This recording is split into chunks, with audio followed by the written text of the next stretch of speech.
Have you ever scrolled through LinkedIn watching someone celebrate a massive six-figure promotion only to find out years later that they are completely, secretly broke? Or maybe that person is you. You make $120,000 a year. You should be rich, but somehow you have less cash in the bank than a college student.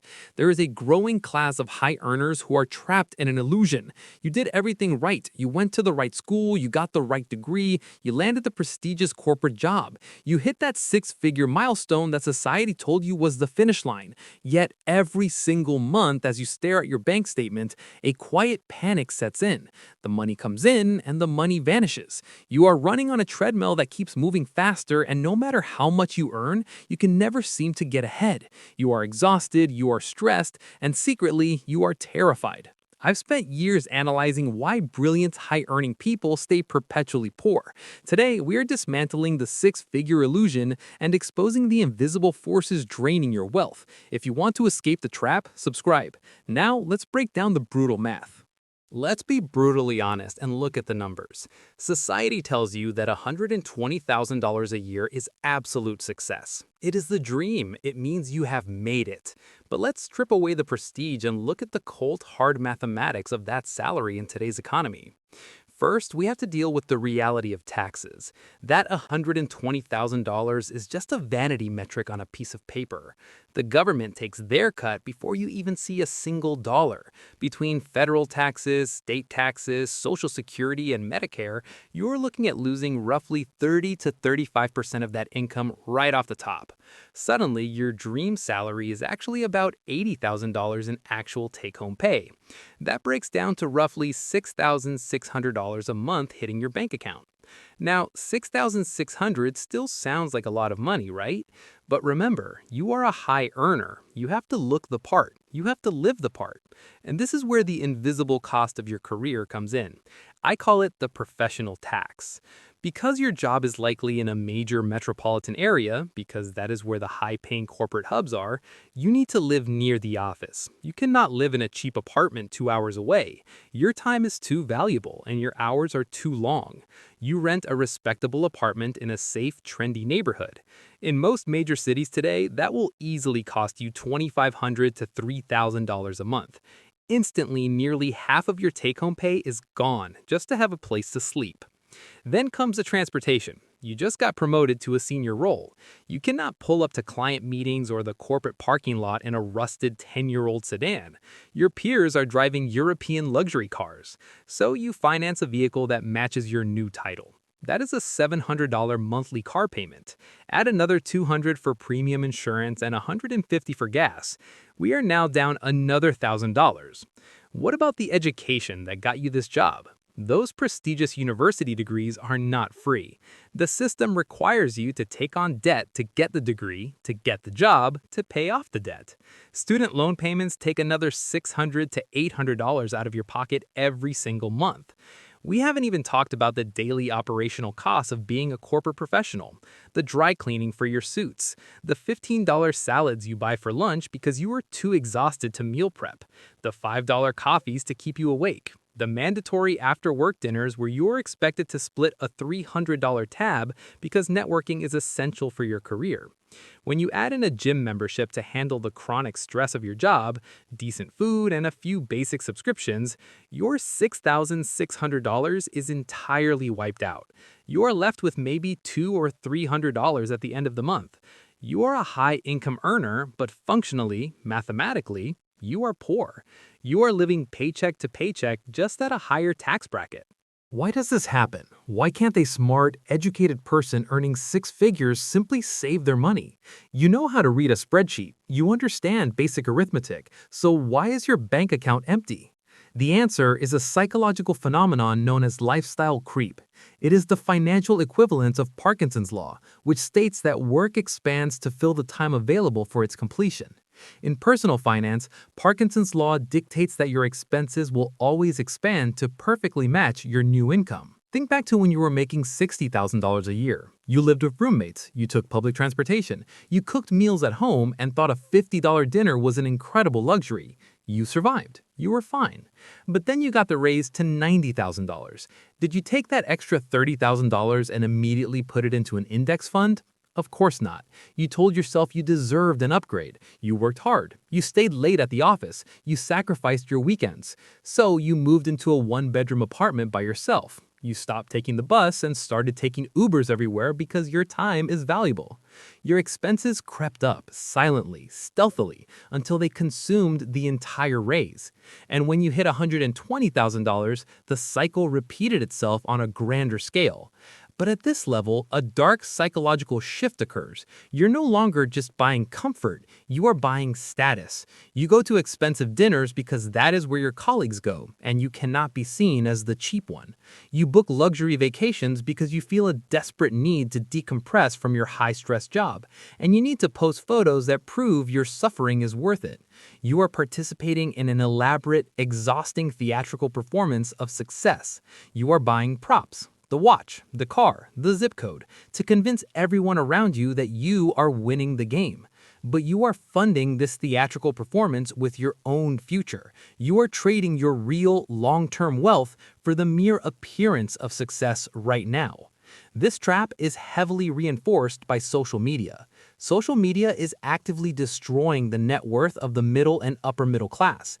Every single day, you are bombarded with algorithmic proof of everyone else's seemingly perfect, luxurious lives.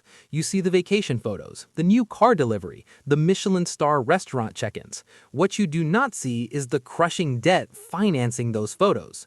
You are constantly comparing your behind-the-scenes reality, your stress, your anxiety, your unpaid bills, with everyone else's highly curated, heavily filtered, and heavily financed highlight reel. And the psychological pressure to keep up, to not fall behind your peer group, is financially devastating. This relentless pursuit of status creates the darkest secret among six-figure earners: invisible debt. I'm not talking about a 30-year fixed mortgage on a modest home. I'm talking about toxic, high-interest consumer debt used exclusively to maintain a facade. Because here's a dangerous truth about having a high income: the banking system absolutely loves you. You are their ideal product. When you make $120,000, banks see you as a premium, low-risk cash cow. They don't care if your expenses are eating up your entire paycheck.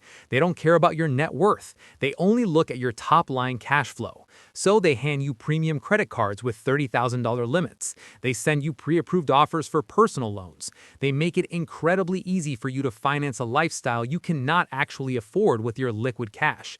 And they bait the trap beautifully. They don't sell you debt. They sell you rewards. This is the credit card rewards trap. High earners love to believe they're gaming the system. You put a $5,000 vacation on your premium travel card because you want the points. You convince yourself it's a smart financial move. But then the month ends, the car needs repairs, the rent is due, and suddenly you only pay $2,000 of that $5,000 credit card bill. The remaining $3,000 rolls over at a 24% interest rate. The points you earned are mathematically wiped out by the interest you are now paying. But the bank still sends you a shiny email telling you how many miles you earned, keeping you hooked on the dopamine of spending. You are not gaming the system is gaming you. This is how high earners end up quietly drowning. They have $25,000 in credit card debt spread across 3 cards. They have $50,000 auto loan for a car that's losing value every time they turn the key. They have $60,000 in student loans. But because they have a high salary, they can comfortably make all the minimum payments. Their credit score remains excellent. On paper and on Instagram, they look incredibly successful. But their entire carefully constructed life is a fragile house of cards. They have no safety net. They have no real emergency fund, just a credit card they reserve for emergencies. They are one unexpected medical crisis, one sudden corporate layoff, or one major economic downturn away from complete financial catastrophe. This brings us to the tragedy of the golden handcuffs. When you have a high income but zero net worth, you are fundamentally trapped. You are a highly paid hostage to your employer. If you hate your job, if your boss is toxic, if you are burning out to the point of physical illness, you cannot leave. You cannot take a 6-month sabbatical to recover. You cannot pivot to a lower-paying career that you are actually passionate about. Why? Because the $700 car payment does not care about your mental health. The $3,000 rent must be paid. You have built a lifestyle infrastructure that requires a massive, continuous injection of cash just to prevent it from collapsing. You have traded your autonomy for a paycheck. You are living in a beautiful, comfortable, very expensive prison. And the corporate world knows this. The system relies on you being financially fragile. An employee with $500,000 in the bank is dangerous. They can say no. They can push back against unreasonable demands. They can walk away from a toxic environment. But an employee making $120,000 a year who has $40,000 in consumer debt, that employee is compliant. That employee will work the weekends. That employee will answer emails at midnight. They have to. They are terrified of losing the cash flow that keeps the illusion alive. The ultimate trap of the modern economy is convincing you that earning money and spending money are the same as building wealth. They are not. Income is not wealth. If you earn $1 million a year and spend $1,001, you are bankrupt. If you spend every dollar you earn to maintain an image, you are not rich. You are just a high-volume conduit for cash to flow from your employer directly to banks, landlords, and luxury brands. So, how do you actually escape? Awareness of the trap does not free you from it. Watching this video will not change your bank account. Action does. If you want to stop being a high-earning pauper, you need a fundamental paradigm shift. You must stop acting like a consumer and start acting like an owner. Here is the exact step-by-step blueprint to build what I call the ownership shield. Step 1 is the brutal net worth audit. You need to stop looking at your salary as a measure of success. Your salary is just incoming cash. It is an incoming tide that can recede at any moment. You need to look at your net worth. What do you actually own? Tonight, sit down with a blank piece of paper. On the left side, list the cash value of every single asset you own. On the right side, list every single liability. Subtract the liabilities from the assets. For many six-figure earners, doing this exercise for the first time is physically painful. The number is shockingly low or even deeply negative. Let it hurt. Face the reality of your balance sheet. That pain is the catalyst for change. Step 2 is downgrading your ego. This is the hardest step because it requires you to fight your own psychology and societal conditioning. You have to accept that true wealth is quiet. True wealth whispers while fake wealth screams. You have to stop playing the comparison game. Understand that the colleague showing off their new luxury watch is almost certainly financing it. Choose to be wealthy rather than looking wealthy. Cut the expenses that are purely designed for social signaling. Sell the car you cannot afford and buy something reliable with cash. It will bruise your ego in the short term, but it will save your life in the long term. Step 3 is building the defensive moat. Before you can build wealth, you must build defense. You need a cash buffer between you and disaster, not a credit card. Cash. You must immediately accumulate 3 to 6 months of absolute baseline living expenses and put it in a high-yield savings account. This is not investment money. This is insurance money. Until this moat is built, you are living in a financial war zone without a helmet. Step 4 is automating the shield. Human willpower is weak. If you rely on your discipline to save money at the end of the month, you will fail. You must build the ownership shield automatically. You must pay yourself first. Set up an automated transfer from your checking account to your investment accounts that triggers the exact same day your paycheck hits. Before you can even think about spending it, a percentage must be locked away into assets. Treat this automated transfer like your most important monthly bill. Step 5 is buying the machine. What are you automating your money into? You need to convert your depreciating cash into appreciating assets. You must stop buying consumer goods and start buying pieces of the machine.